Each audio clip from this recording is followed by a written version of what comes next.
ಬರುವ 16ನೇ ತಾರೀಕಿಗೆ ನಮ್ಮೆಲ್ಲರ ನೆಚ್ಚಿನ ಮುಖ್ಯಮಂತ್ರಿಗಳಾದಂಥ ಸನ್ಮಾನ್ಯ ಶ್ರೀ ಸಿದ್ದರಾಮಯ್ಯಜಿಯವರು, ಉಪಮುಖ್ಯಮಂತ್ರಿಗಳಾದಂಥ ಡಿ.ಕೆ. ಶಿವಕುಮಾರ್ ಅವರು ಬೀದರ್ ಜಿಲ್ಲೆಗೆ ಆಗಮಿಸಲಿದ್ದಾರೆ.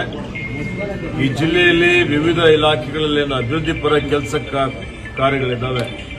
ಅದರ ಶಂಕುಸ್ಥಾಪನೆ ಮತ್ತು ಉದ್ಘಾಟನೆ ಕಾರ್ಯಕ್ರಮಗಳನ್ನು ನಾವು ಆಯೋಜನೆ ಮಾಡಿದ್ದೇವೆ.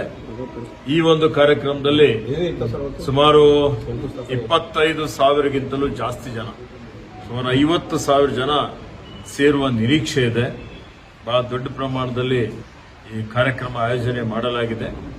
ಮತ್ತೆ ಇದರಲ್ಲಿ 1,000 ಕೋಟಿಗಿಂತಲೂ ಜಾಸ್ತಿ ಅನುದಾನದ ಮೊತ್ತದ ಕಾರ್ಯಕ್ರಮಗಳನ್ನು, ಯೋಜನೆಗಳನ್ನು, ಉದ್ಘಾಟನೆ ಮತ್ತು ಶಂಕುಸ್ಥಾಪನೆ ಕಾರ್ಯಕ್ರಮಗಳು ನಡೀತವೆ.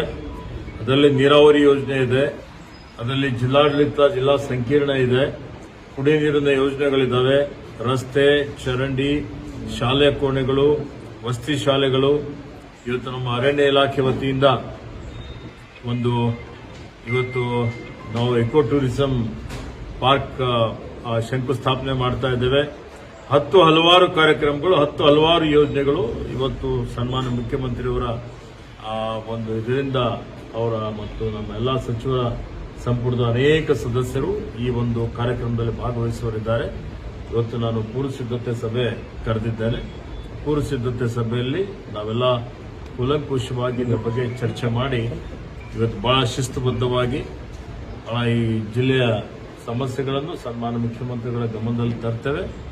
ಜಿಲ್ಲೆಯ ಅಭಿವೃದ್ಧಿ ಪತ್ರ ತೆಗೆದುಕೊಂಡು ಹೋಗುವಂತಹ ಕೆಲಸ ಎಲ್ಲರೂ ಒಗ್ಗಟ್ಟಾಗಿ ಸೇರಿ ಮಾಡ್ತೇವೆ.